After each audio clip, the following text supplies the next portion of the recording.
비만이 모든 모든 합병증을 유발하죠. 이게 다 사실 고령화 시대에 가장 많이 일어나는 질환들 중 하나잖아요. 알츠하이머도 그렇고 비알코올성 지방간염도 그렇고 교집합이 너무 커요. 완전 만병통치약인 거죠. 살 빠지는 거랑 상관없이 괜찮아. 효과가 나오는 거예요. 그러니까 이 사람들이 이건 진짜 만병통치약이 맞다.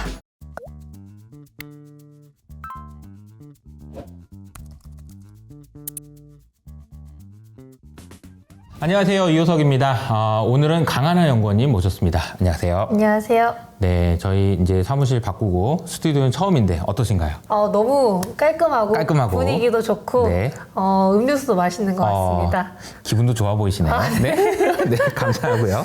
자, 우리 어렵게 모셨으니까 바로 이제 본론으로 들어가서요. 바이오 투자하시는 분들 여러 가지 이제 요즘에 고민도 많고 하실 텐데 일단 4분기 실적이 이제 거의 마무리 돼가는 것 같아요. 실적 발표하는 과정에서 좀 눈여겨볼 만한 그런 기업들이 있었는지 좀 여쭤보고 싶습니다. 사실 이번 4분기에 실적이 잘 나온 제약바이오 기업들이 꽤나 있기 때문에 이번 4분기에 실적 잘 나온 기업들 위주로 이제 올해 또 기대해 볼 만하지 않을까 저는 그렇게 생각을 하고 있고요. 네네. 그 중에서도 눈에 좀 띄었던 기업들이 JW 중해제약, 네. 보령, 옛날에는 이제 보령 제약이었는데 이제 네네. 보령으로 사명 변경한 보령이 있고요. 그 다음에는 이제 대형주 중에서는 SK 바이오팜이랑 이제 삼성 바이오직스. 제가 SK 바이오팜이랑 삼성 바이오직스는 옛날에 강의 HS 아카데미에서 할 때도 맞아요. 대형주 탑픽이라고 말씀을 맞아요, 드렸었는데 실적이 너무 잘 나와줬고 이제 그 외에 이제 미용기기 쪽은 비올이 컨센서스 대비해서 잘 나오진 않았지만 어쨌든 상대적으로 나쁘지 않게 나왔고 성장성은 유지가 되고 있어서 이 기업들 5군데가 좀 실적을 눈여겨볼 만했다라고 말씀을 드리고 싶고요. 그 중에서도 4분기 흑자 전환을 달성한 SK 바이오팜이 네.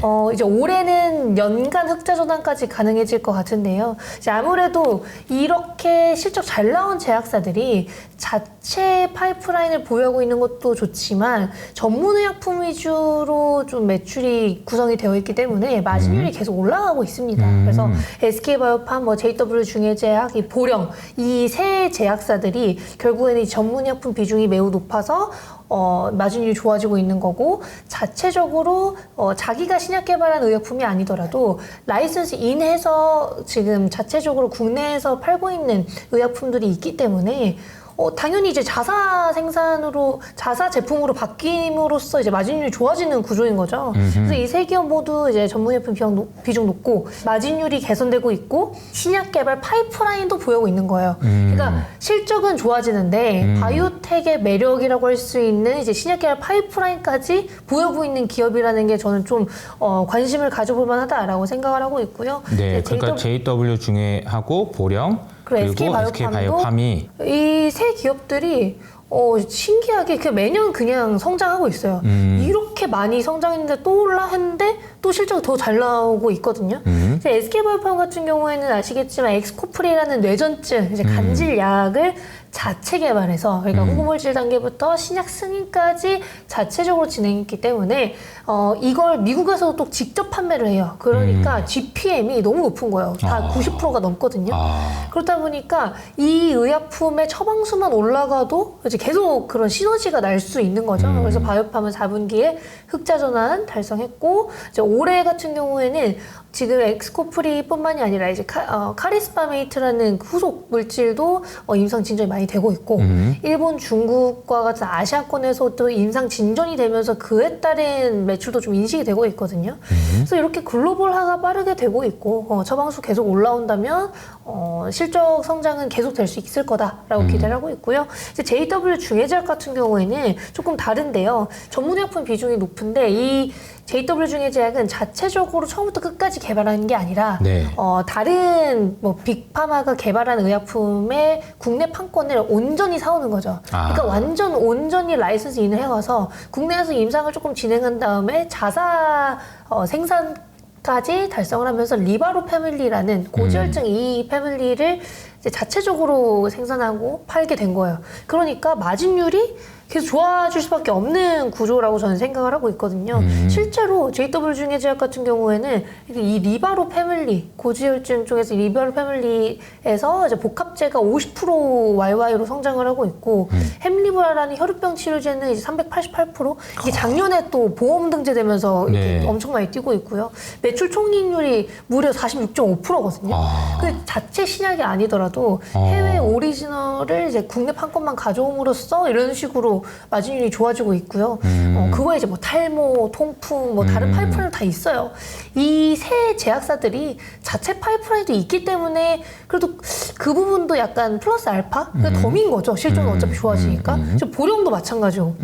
보령도 컨센서스보다 조금 잘 나왔고 올해는 이제 작년에 매출액이 8,596억이었다면 올해 매출액은 1조 달성을 좀 기대하고 있다라고 얘기를 할 만큼 좀 1조 정도면 대형 제약사로 도약할 수 있는 구간이기 때문에 이렇게 성장을 계속 20%씩 하는 기업들은 볼만하지 않을까. 이제 저 PBR에서 조금은 저는 바뀔 수 있는 상황이 올 거라고 저는 생각을 하거든요. 그래서 네. 이 새 제약사들은 4분기 실적도 좋았고 올해 연간 실적으로 봤을 때 좀 롱런하게 좋지 않을까 그렇게 기대를 하고 있고 아까 간단하게 말씀드린 SK 바이오팜 뿐만이 아니라 이제 삼성바이오직스 대형주 중에서는 삼성바이오직스는 매분기 컨센서스를 상회하죠. 네, 매분기 상회하기 때문에 컨센서스를 상회한다고 뭐 주가가 오르진 않아요. 다만 최근에 이제 무죄로 나와버린 그 부정승계 의혹 그거 덕에 최근에 좀 더 관심을 많이 받고 있는 거고 네. 그리고 미중 바이오 분쟁이 지금 좀 계속 심화되고 있잖아요. 그래서 중국한테 못하게 하니까 중국한테 생산 못하게 막 막으려고 하니까 이번에는 그 기업체들 이름까지 언급을 했거든요. 미국에서 이제 우시 바이오 쪽, 네. 우시 바이오를 언급하면서 너네한테 CMO 안 맡기고 싶다라는 언급을 해준 만큼 지금 대선 다가오잖아요. 그래서 그런 것 때문에라도 이런 미중 바이오 분쟁이 한 번 더 심화될 수 있는 구간이 오지 않을까 그렇게 생각을 하고 있고 실제로 지금 CMO, CDMO 기업들 성장률 중에 삼성바이오틱스가 제일 성장세 잘 나오고 있어요. 글로벌리 전 세계 탑5, 탑10 안에 든 기업들이랑 비교를 해도 성장률이 가장 좋기 때문에 요즘에는 뭐 무조건 밸류에이션이 싸다하고 좋다라는 인식보다는 지금 일라일릴리랑 노보노디스크가 비싸잖아요. 그러니까요. 밸류에이션 측면에서 너무 비싼데 성장이 확실하니까 그냥 사람들이 좋아하는 거예요. 이 성장 확실하면 외국인들도 좋아할 수밖에 없는 그런 기업들이 되는 거 아닐까 저 그렇게 생각을 하고 있습니다. 와, 이게 4가지 종목들, 5가지죠? 총? 네. 그 종목을 쑥 훑어주셨는데요. 듣다 보니까 실적도 좋고, 이제 계속 서프라이즈가 나고 하는데, 주가가 그러면은 그 부분을 반영해가지고 다 반영한 건가요? 아니면 올해도 이제 실적이 계속 좋아질 수 있는 여지가 좀 있다고 봐야 되나요? 그러니까 이 기업들이 다른 제약바이오 기업들 폭락할 때 덜 빠졌어요. 확실히 덜 빠지는 게 있는 것 같고 탄탄하니까. 돈이 있으니까 돈이 있고. 이제는 돈이 있으면 좀 그래도 리스크는 적다라는 생각이 아무래도 있을 수밖에 없고 이 기업들이 올해도 성장세가 계속될 거라고 생각을 하는데 신기하게도 이 기업들이 세론이 많이 없습니다. 그래서 그만큼 실적이 성장할 수 있을 거라는 확신이 있다면 제약바이오가 반등할 때 이런 기업들이 오히려 또 나쁘지 않을 수 있겠다라고 저는 생각을 하고 있습니다. 또 시장 전체적으로 보면은 이제 저 PBR이 올라갈 맞아요. 때는 바이오가 좀 재미가 없죠. 네, 최근에 되게 안 좋았죠. 왜 그런 거예요? 왜냐면 얘는 너무 고 PBR. 바이오가 너무 고 PBR이잖아요. 네, 그쵸. PBR이 없는 회사들도 뭐 있다고 얘기할 정도로. 그래요? 거의 뭐 PDR로 얘기를 하니까. 네. 바이오는 당연히 좀 악재로 반영이 되는 뭐 저 PBR 시대라고 생각할 수 있는데. 그러니까 저 PBR이라는 게 여러분 그 PBR이 낮은 그러니까 이제 싼 맞아요. 그러니까 자산이 많은 네. 이런 회사들 같은 경우에는 PBR이 낮아서 그 회사들이 주목을 받을 때는 그러니까 바이오 같은 경우에는 회사가 가진 게 뭐 있겠어. 그냥 맞아요. 머릿속에 있는 그런 거 아니겠어요? 그러니까 그렇다 보니까 가진 게 없어서 PBR이 굉장히 높게 나올 수밖에 없어서 상대적으로 이게 시소 게임 하듯이 왔다 갔다 하는데 그 상황이 오히려 또 좋은 기업들을 할 수 있는 기회가 될 수 있다. 이런 생각을 좀 할 수 있는 것 같습니다. 오늘도 이제 실적 나온 기업이 있어요. 그 중에서 이제 많은 분들이 관심이 갖는 게 루닛이라는 회사거든요. 네. 작년에 워낙 많이 올랐고 기대감을 많이 받았는데 요즘에 이제 뭐 이제 볼테아 테란가요? 이 회사 네. 인수하는 거 포함해가지고 자금 조달은 또 어떻게 하는 거냐, 막 이런 우려들이 생기면서 걱정들이 좀 있는 분들이 좀 있는 것 같아요. 이 부분에 대해서는 좀 어떻게 정리하면 될까요? 루닛이 아시겠지만 유증도 꽤 크게 했었고요. 근데 유증을 하면서 이 자금으로 우리는 뭐 M&A나 그쵸. 다른 계약을 할 의향이 있다라고 언급을 해준 만큼 네. 그런 걸 좀 이행한 것도 있는 것 같습니다. 그런데 사실 국내 기업들뿐만이 아니라 네. 아시아권 기업들이 좀 글로벌 기업으로 도약을 하기 위해서 제일 많이 하는 방법이 글로벌 기업을 인수하는 방법이에요. 실제로 일본 기업들이 그렇게 되게 많이 성장을 했었고 아하. 그러면서 이제 글로벌 탑 100 안에 드는 기업들이 될 수 있었던 거거든요. 뭐 다케다도 그랬었고 네. 다른 기업들도 다 그랬었는데 이렇게 아시아권 기업이 글로벌 기업을 인수함으로써 몸집 키우기가 좀 이상적으로 잘 되었다라고 저는 판단을 하고 있는 거고 유방암을 워낙 루닛이 잘하고 있었는데 그래도 어느 정도 미국에서 입지가 다져져 있고 어느 정도 그 이너서클이라고 하죠. 그런데 들어가 있는 기업을 인수함으로써 미국에 진출을 할 때 훨씬 더 수월한 그런 상황이 만들어진 건 맞습니다. 어쨌든 이 볼파라는 기업이 미국 전체 유방 촬영술 검진 기관의 3분의 1 정도를 네. 차지하고 있고 3분의 1 정도에 들어가 있고 약 2,000여 곳 정도에 들어가 있는 거거든요.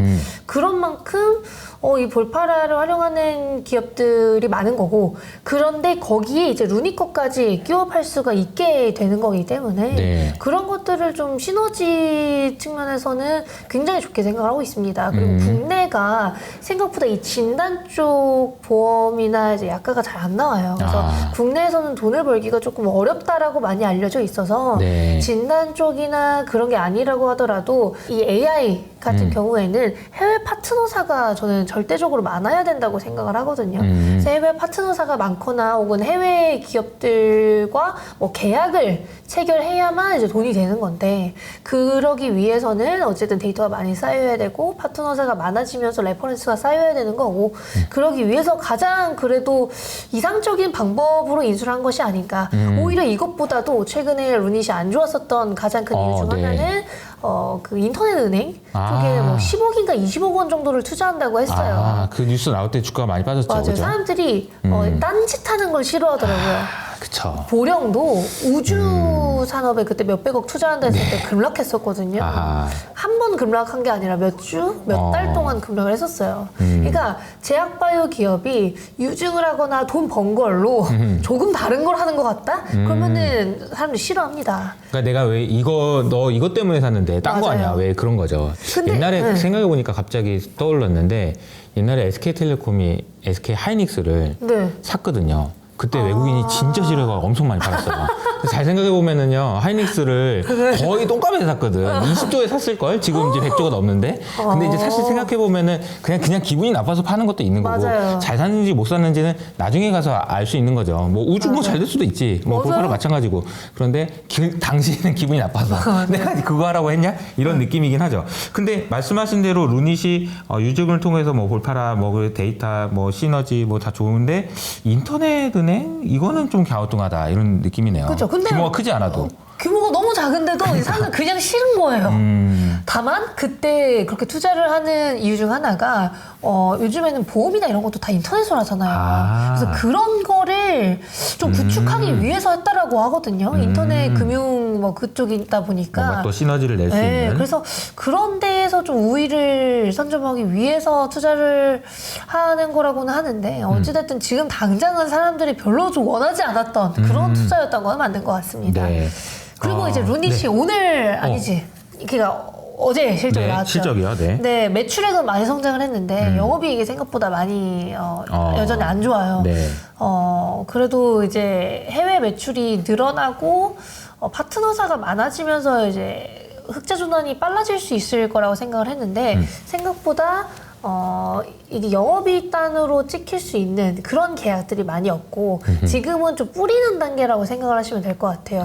옛날에 뭐 AI 신약 개발 기업이지만 슈레딩거 같은 경우에도 일단 자기 플랫폼을 먼저 뿌려요. 그 다음에 그거를 사용하는 기업들이 많아지고 그걸 사용하면서 뭐 물질을 찾아내는 횟수가 늘어날 때마다 그게 큰 금액으로 영업이익으로 다 잡히는 거거든요. 네. 그래서 루닛 같은 경우에도 시간이 좀 지나면 그런 것들을 미래를 기대하는 게 맞다. 지금은 일단 뿌리는 약간 씨앗을 뿌리는 단계고 그걸 뭐 농사짓기 위해서 조금은 시간이 걸릴 수 있겠다. 특히나 네. 국내에서는 돈을 벌기가 조금 어려우니 해외 쪽을 진출하는 거는 너무 미워하시진 마라라고 말씀을 드리고 싶습니다. 해외 진출이 피할 수 없는 선택이기 때문에 M&A를 맞아요. 통해서 가는데 그 과정에서 좀 여러 가지 좀 우려가 있는 상황이다라고 정리를 하면 될 것 같습니다. AI 신약 개발 쪽에서는 루닛이 지금 어떻게 하고 있는 거예요?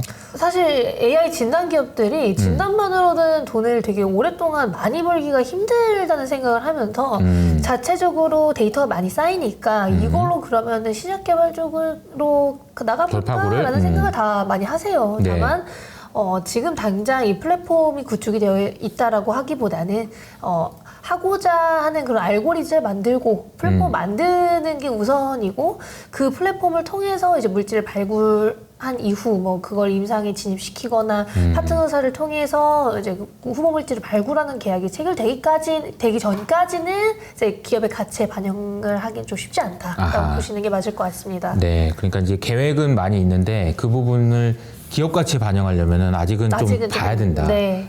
잘 하겠지만 뭐 잘 할 수 있는지를 확인을 해야 된다. 맞습니다. 이런 이야기라고 보시면 될 것 같습니다. AI 신약 개발 얘기 나왔으니까 뭐 해외 이야기도 좀 해볼까요? 그러니까 AI와 엄청나게 관심이 많았고 맞아요. 그리고 올해 뭐 연구원님이 뭐 연초부터 엔비디아에 대해서 뭐 이게 너무 멋있었거든요. 막 이겁니다, 여러분. 시장에 굉장히 이슈를 많이 화두를 많이 던져주셨던 걸로 알고 있는데 엔비디아의 이야기부터 시작을 해도 좋고요. AI가 지금 이제 바이오랑 이제 어떤 식으로 연결될 걸로 지금 보고 계신지도 좀 궁금해요. 일단 JP모건 헬스케어 컨퍼런스 때 것만 이제 간단하게 설명드리면 엔비디아, 뭐 구글의 자회사인 아이소모피까지 이런 빅테크들이 직접적으로 바이오에 좀 나는 진출을 하고 해거다. 했어라는 거를 이렇게 크게 얘기해 준 게 거의 처음이에요. 작년부터 다 시작은 했죠. 작년, 재작년, 그 전에도 시작은 했습니다. 네. 다만 이제 엔비디아가 작년에 바이오니모를 출시했고 구글의 자회사인 이제 아이소모픽 같은 경우에도 2021년에 만들어져서 올해 제대로 된 큰 계약을 한 거거든요. 그렇기 때문에 이 기업들이 이렇게 빅파마 혹은 바이오텍들과 제대로 된 계약을 시작한 게 올해라고 한다면 이 시장의 성장의 초입부는 올해부터라고 저는 생각을 하고 있는 거고 시장 성장을 의심한 사람은 저는 못 봤어요. 이 AI 신약 개발 플랫폼 시장을 의심하는 사람들은 못 봤는데 그러면은 뭘 사야 되고 했을 때 이제 국내 기업들이 또 많지도 않고 해외 기업들이 그나마 좀 많아요. 근데 그 중에서도 엔비디아가 640억 원을 투자한 리커전이 그래도 좀 좋지 않을까. 어찌됐든 많은 분들은 여전히 엔비디아 열광을 하고 엔비디아가 뭐 비싸다라고 얘기를 하는 그런 유명인들이 많아지고 있잖아요. 네, 그럼에도 불구하고 AI의 혁명을 얘기했을 때 엔비디아를 빼놓고 얘기를 할 수는 없기 때문에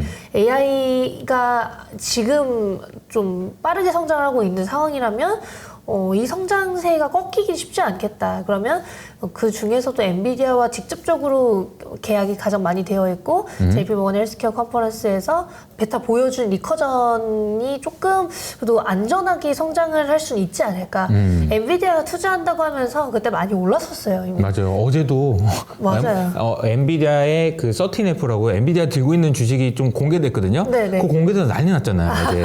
그러면 엔비디아 요새 손만 대면 그냥 올라가는 건가? 막 이런 느낌으로. 맞아요. 그래서 리커전 덕에 막 감사하다고 댓글 다니셨던 분들도 있더라고요. 네, 근데 네.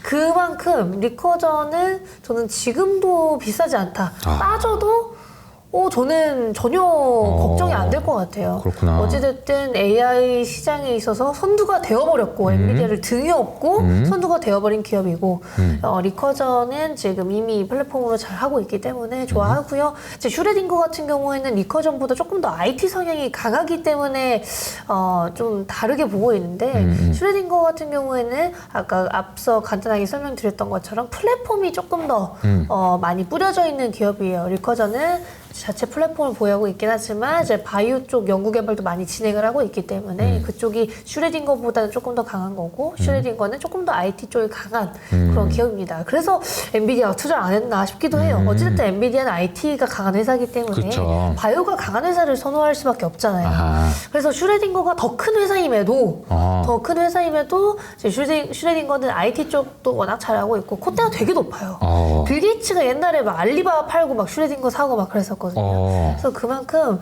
슈레딩거는 좀 초반 한 2년 전에 고생하셨던 분들도 있겠지만 최근에 좀 자체 플랫폼으로 도출해낸 후보물질의 임상 진전도 굉장히 빠르게 되고 있고 파트너사들은 뭐 빅파마들이 워낙 많기에 슈레딩거도 대장주로서 한 번 더 점프업을 할 수 있는 구간이 온 것이 아닐까 그런 생각을 하고 있습니다. 그래서 그 두 기업이 대장 기업이라고 생각을 하는데요. 국내 분들뿐만이 아니라 많은 투자자분들이 그냥 대장 사자라는 생각을 갖게 된 것 같아요.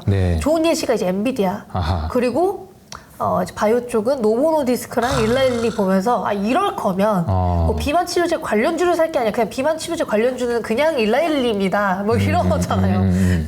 그리고 AI 관련주도 그냥 엔비디아입니다. 그렇죠. 뭐 이렇게 말씀을 하시는 것처럼 그냥 나는 이쪽을 살 거야 하면 그냥 대장주 사시는 게 지금은 좀 좋은 구간이 된 것이 아닐까 그렇게 생각을 하고 있고요. 쏠림이거든요, 한마디로 말하면. 좋은 대로만 쏠리는.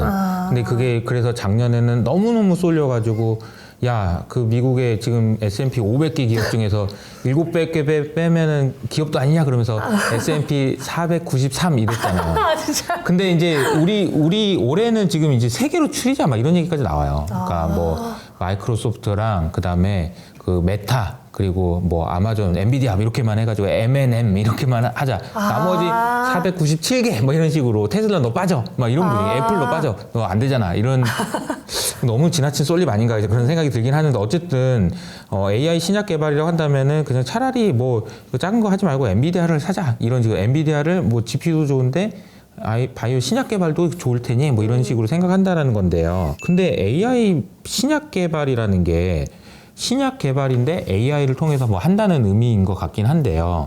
이게 뭐가 어떤 식으로 얼마나 좋은 거길래 뭐 의미가 있을까, 막 어떤 의미가 있을까 이런 고민이 그러니까 명확하게 그려지지 않는 분들도 좀 있을 것 같긴 하거든요. 어찌됐든 AI가 왜 많이 쓰이는지 생각을 해보면 AI는 일단 시간이랑 비용을 줄여주는 게 가장 큰 목표인 건데 IT 쪽도 마찬가지로 그래서 AI를 많이 쓰는 거고 많은 분들이 AI를 활용하는 게 어쨌든 AI가 인터넷 역할 정도를 한다라고 하면 인터넷 그냥 안 쓰고 나 그냥 챗GPT 쓰겠다 뭐 이런 식으로 되는 것도 있는 것 같아요. 그렇죠. 근데 바이오야말로 시간이랑 돈이 진짜 많이 들어가는 분야잖아요. 그래요? 근데 좀 뭐 잘 모르시는 분들이 있을 것 같아서 사실 어떻게 보면은 연구원님 정도의 어떤 굉장히 고급 인력들이 거기서 지금 뭔가 하고 있는 거잖아요, 그렇죠? 그렇죠. 어쨌든 뭐 고급 인력까지는 모르겠지만 어쨌든 비용이 많이 드는 거죠. 그렇죠. 어떤 신약 개발하는데, 연구. 뭐 신약 개발하는데 이런 연구를 하기 위해서 들어가는 그런 소모품들이 너무 많아요. 소모품도 너무 많고 봐야 될 업무도 너무 많고 인력들도 어쨌든 AI 인력이든 바이오 인력이든 비싸잖아요. 맞아요. 다 비싸요. 바이오 인력은 특히 너무 비싼데 박사급도 많고 그래서 너무 비싼데 이런 상황에서 오케이 너 박사급을 한 반으로 줄여주고 AI로 알고리즘을 통해서 물질을 찾아낼 수 있게 해줄게. 아예 안 되는 구조나 아예 말이 안 되는 것들을 그냥 빼고 진행을 하자. 뭐 이런 식으로 나갈 수 있는 걸 이제 AI가 해주는 거죠. 어찌됐든 AI는 이제 뭐 단백질 구조든 분자 구조든 혹은 이제 논문으로 나온 모든 내용들을 다 알고 있을 수 있잖아요. 이건 다 오픈소스인 게 많으니까. 오픈소스가 아니라고 하더라도 바이오 회사들의 경우에는 어찌됐든 전임상 데이터, 임상 데이터가 너무너무 많기 때문에 그것만 쌓아두더라도 결국에는 플랫폼화가 되는 거고 기업마다 특출난 데이터가 또 다를 거고 질환은 결국에는 진화를 하기 때문에 고려를 해야 되는 게 다 달라요. 그래서 빅파마들이 이걸 하기에는 당연히 무리가 있고 그래서 빅파마들이 이런 AI 신약 개발 기업들과 다 계약을 그냥 합니다. 자체적으로 하기에는 무리가 있죠. 왜냐면 걔는 바이오 회사인데 언제 뭐 IT까지 하겠어요. 그렇죠. 그래서 AI 신약 개발 플랫폼은 궁극적으로 그런 바이오 회사들이 연구 개발을 할 때 돈이 많이 들어가는 이런 후보 물질 단계를 도출해내는 이 단계부터 비용 많이 줄여주고 노가다를 해야 되는 이런 실험 단계에서 많이 그냥 줄여주는 게 메인이지 않나 그렇게 생각을 하고 있고요. 더 빠르게 신약 개발할 수 있게 도와주는 거라고 한다면 빅파마들 입장에서도 와이낫인 거죠. 저도 들으면서 생각했던 게 시간을 단축해 준다라는 것이 어느 정도의 가치가 있는지를 생각해 보면 이거를 어떻게 생각을 해야 되는 걸까요? 만약에 예를 들어서 신약 개발하는데 10년이 걸린다. 그 근데 AI 때문에 야 쓸데없는 짓 하지 말고 이건 안 되고 저건 안 되고 AI가 다 알려줘서 시간이 만약에 5년으로 짧아졌다. 네. 그러면은 이거의 그 가치는 5년인데 만약에 개발됐다 치면은 한 5년 정도를 특허 만료될 때가 더 팔 수 있다 이런 식으로 계산할 수가 있는 건가요? 무조건 경쟁사가 있잖아요. 어떤 질환이든 어떤 약이든 경쟁 제품은 하나씩은 다 있어요. 아. 근데 내가 이 경쟁 제품보다 빨리 낸다면 일단 신약 승인율이 올라갑니다. 아. 모든 약은 first in class가 제일 쉬워요. 일바. 제일 먼저 나온 약. 어떤 질환에서든 제일 먼저 나온 약이 가장 승인받기가 쉽고 그렇구나. 가장 시장을 선점하기가 쉬운 거죠. 그러니까 그걸 코로나 때와 똑같잖아요. 맞아요. 우리가 그 백신이 더 좋아서 맞았어요. 그냥 나온 게 나오니까. 그거밖에 없으니까 그냥 맞은 거지. 그래서 그렇게 생각하시면 좋을 것 같고 그래서 결국에는 그게 다 돈과 시간인 거죠. 그러네요. 이게 퍼스트인이라고 하니까 딱 와닿네요. 위너 텍스 올이네. 맞아요. 그러니까 처음에 들어온 놈이 1등. 그래서 맞아요. 그 다음에 하는 애는 의미가 없어지는. 그러니까 1등 하는 그 시간이 너무 중요한 거네요. 그러니까 빅파마들이 연구개발 비용에만 네. 1년에 몇십 조씩 쓰거든요. 빅파마들은. 우리나라랑 그 수준이 달라요. 쓰는 비용 단위가 다른데 일단 그 단위가 줄어지면은 걔네는 그걸로 그냥 파이프라인이 더 늘어나기도 하고 혹은 뭐 인수를 하거나 계약을 하는 건수가 늘어날 수 있으니까 요즘 빅파마들은 완전 초기 단계부터 개발하는 것도 뭐 당연히 있지만 네. 인수를 더 선호하거든요. 로우 리스크 로우 리턴을 더 선호하기 때문에 시간이라는 것이 바이오에서는 어떤 의미가 있는지 그쵸. 이런 생각을 하게 되네요. 무슨 말인지 완전히 좀 이해가 된 것 같습니다. 엔비디아의 젠슨 왕이 어제 인터뷰한 거 보니까 코딩은 무슨 코딩이냐. 나는 생명공학 공부하고 싶다. 이렇게 얘기했어요. 맞아요. 그래서 와. 이 사람 뭐지? 이런 생각이 좀 들었는데 어떤 생각 드셨어요? 그거 보고? 근데 진짜 AI를 가장 잘 활용할 수 있는 게 저는 이 신약 개발 분야이고 헬스케어 전반적으로 다 진단, 건강관리, 뭐 신약 개발 모두 다 AI를 활용할 수밖에 없는 분야라고 저는 생각을 하거든요.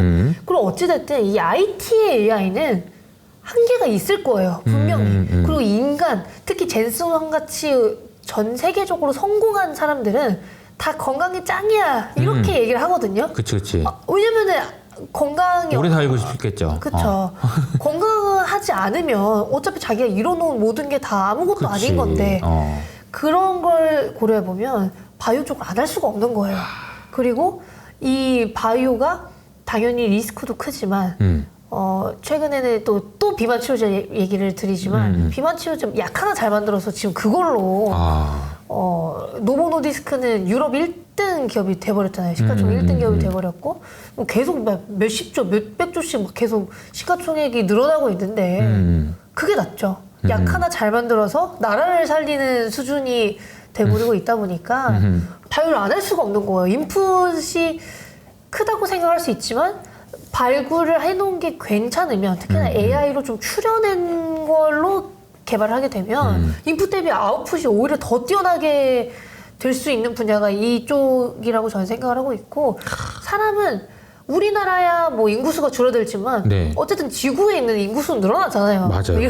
늘어나고 있기 때문에 이 바이오 시장이 계속 커진다고 저는 생각을 합니다. 그래서 결국에는 AI로 사람들이 조금 더 낮은 가격으로 조금 더 싼 값에 약을 사든 뭐 관리를 받든 할 수 있는 그런 구조가 만들어지지 않을까 저는 그렇게 기대를 하고 있습니다. 근데 이 신약이라는 것 자체가 사실은 굉장히 많은 연구와 노력이 맞아요. 필요하고 그리고 시간 투여도 진짜 많이 되지만 많은 분들이 생각하기에는 그러니까 겉에서 보기에는 직접 하시는 분들은 진짜 힘든 일이고 너무나도 연구가 필요하고 고귀한 일이지만 옆에서 보기에는 약간 도박 같다는 느낌이 든단 말이에요. 왜냐면 이게 너무 가능성이 낮으니까. 맞아요. 그래서 또 되면 또 너무 큰 대박이니까 맞아요. 이거를 가지고 이제 투자하기 상당히 어려운데 AI가 여기에 들어갔을 때 어떤 의미가 있는지에 대해서 확실하게 좀 알게 된 거고 젠슨 왕이 왜 그 바이오를 막 계속 얘기하는지가 다음 먹거리로 너무나도 크다라는 생각을 하고 있는 것 같다는 생각이 드네요. 실제로 이번에 그 JP 모건 때도 네.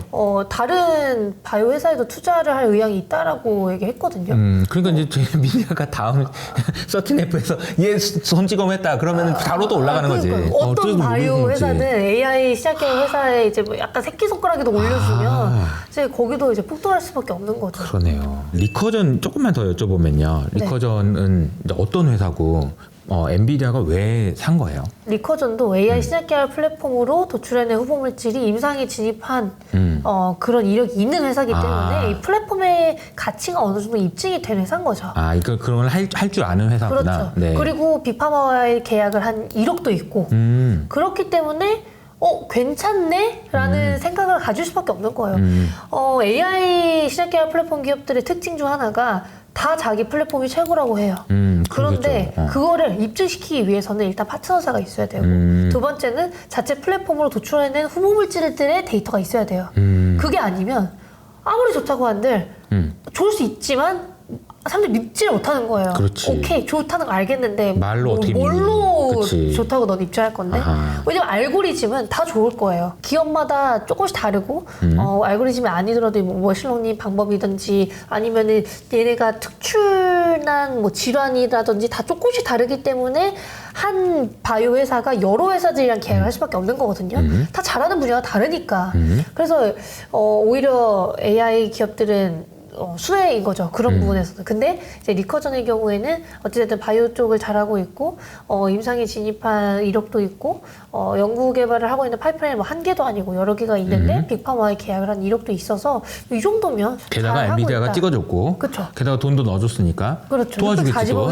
엔비디아가 도와주겠죠. 그리고 어찌됐든 엔비디아랑 리커전이 또 하나의 플랫폼을 새로 만들어서 그게 이제 또 뭐 리커전 뭐 팬텀 베타인가 뭐 또 하나 나왔기 때문에 그걸 또 사용하는 기업들이 많아질수록 이 두 기업의 가치는 같이 올라갈 수 있을 거라고 저는 생각을 하고 있습니다. 야, 엔비디아가 640억을 투자해 줬으니 사실 요즘에 엔비디아가 만들어준 GPU 받아가겠다고 줄 서 있거든요. 얘한테 먼저 줄 수도 있겠지 그러면. 내가 투자하는 내 애니까. 새끼인데. 내 새끼니까. 그러니 이제 얼마나 애지중지 키우겠어. 뭐 이런 생각도 할 수 있는 것 같고. 리커전이라는 미국에 있는 회사인데 이 회사에 대한 관심을 좀 가져보면 좋겠다라는 생각이 좀 듭니다. 그러면 주제를 AI로 해서 약간 비만으로 좀 바꿔서요. 네. 비만이 작년에 엄청 핫했잖아요. 맞아요. 그러니까 이제 궁금한 건 그런 거예요. 노보노디스크 릴리 좋은 거 알겠는데 이게 올해도 계속 좋을 수가 있을까? 이거 너무 비싸지 않나요? 제가 그때 저 PBR 해가지고 제가 한번 따져봤어요. 릴리 PBR을 제가 계산해봤는데 60배더라고요. 그러니까 이거 계속 갈 수 있나 이런 생각이 드는데. 노보노도 비슷하고 예. 그 빅파마들 평균치보다 이 두 기업이 다 두세 배 더 높아요. 그런데도 신기하게 원래 글로벌 IB 그 애널리스트들이 이렇게 비싼 거 안 좋아하거든요. 그런데 아주 탑픽인 거예요. 일라일리를. 그러니까 지금 좋고 주가도 오르고 했는데 계속 더 좋나 봐. 그렇죠. 왜냐면 지금 릴리가 올해 말부터 신공장을 가동시킬 거거든요. 그러면서 수요를 좀 더 맞춰주겠죠? 그러면 실적이 꺾일 수가 없는 구조인 거예요. 지금 공급이 딸리는 거지 수요가 딸리는 게 아니고 애초에 이게 비만 치료제로만 쓰이는 게 아니라 당뇨 치료제로도 쓰이는 거잖아요. 당뇨 치료제로 두 기업 모두 먼저 승인을 받았었던 거고 당뇨 치료제로 승인 받고 그다음에 비만 치료제로 적응증 확장하고 지금 심혈관 질환 쪽 임상 3상 끝나가거든요.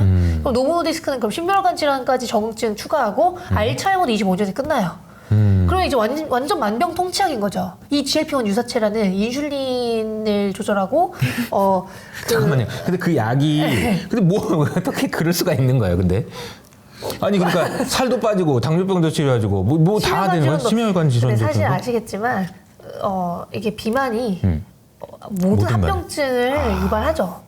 그게 저는 또 하나의 큰 거 같기도 하고. 그렇군요.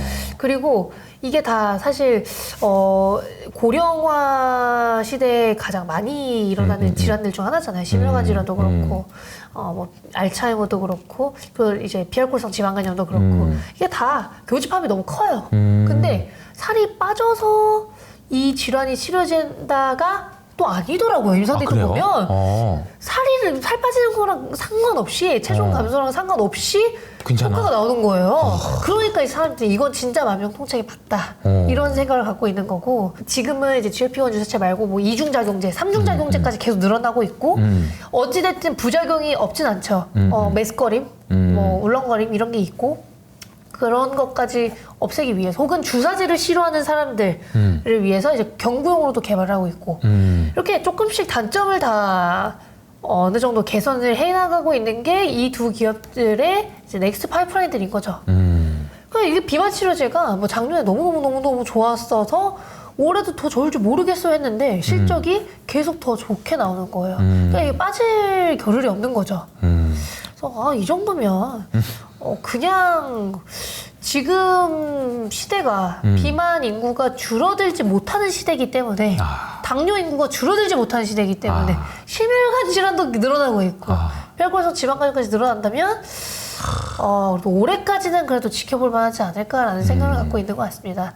다만 너무 많이 오른 건 사실이에요. 맞아요. 너무 많이 올랐어요. 그래가지고 이제 안 가지고 계신 분들이라면 저걸 어떻게 사냐 이런 생각이 들 것 같고, 빠지기만 하면 또 뭐 득달같이 달려서 사니까 뭐 장중에 좀 조정받는다 싶으면 아침에 일어나 보면 또 올라 있고 맨날 이런 상황인 것 같아요. 아니 오늘 좀 조정받나보다 아침에 일어나면 또 올라 있어.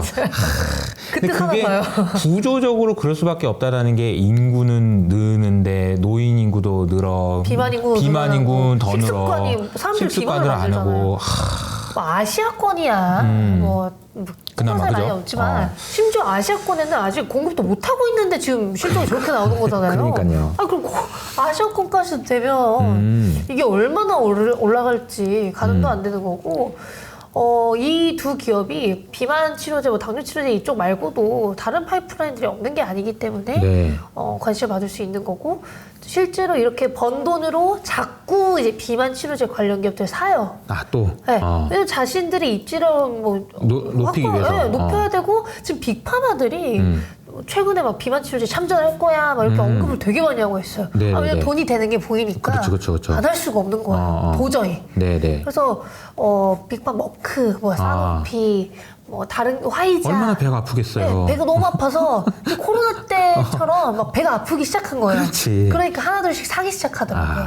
그래서 그 아랫단에 있는 기업들까지 수혜를 보고 있는 그런 상황입니다. 국내는 어때요? 국내는? 일단 그냥 대표적인 게 한미약품. 그냥 한미약품 이제 맞춤형, 한국인 맞춤형 뭐 치료제를 개발하겠다. 뭐 이렇기 때문에 뭐 글로벌과는 조금 다른 방향으로 가고 있는 것 같고요. 업사이드는 조금 뭐 낮게 봐야 되겠네요. 그러면 한국이니까. 유한양행도 뭐 진행을 하고 있는 것도 있고, 혹은 많은 분들이 비만 치료제 했을 때 관심을 많이 가졌던 게 펩트론인데, 펩트론 같은 경우에는 비만 치료제를 개발한다기보다는 지금 비만 치료제들의 가장 큰 단점이 매주 투여를 해야 되는 거잖아요. 일주일에 한 번 투여를 해야 되는 건데, 그걸 이제 한 달에 한 번 투여 제형으로 바꿀 수 있는 이 플랫폼, 제형 플랫폼을 그래도 비만 치료제 개발 기업들과 계약할 수 있지 않을까? 그걸 기대를 하시는 분들이 많아서, 오히려 그런 플랫폼, 장기 주속형 플랫폼 기업들이 비만 치료제 기업들 올라갈 때 좀 그때 관련 기업들로 많이 가까워진 것 같습니다.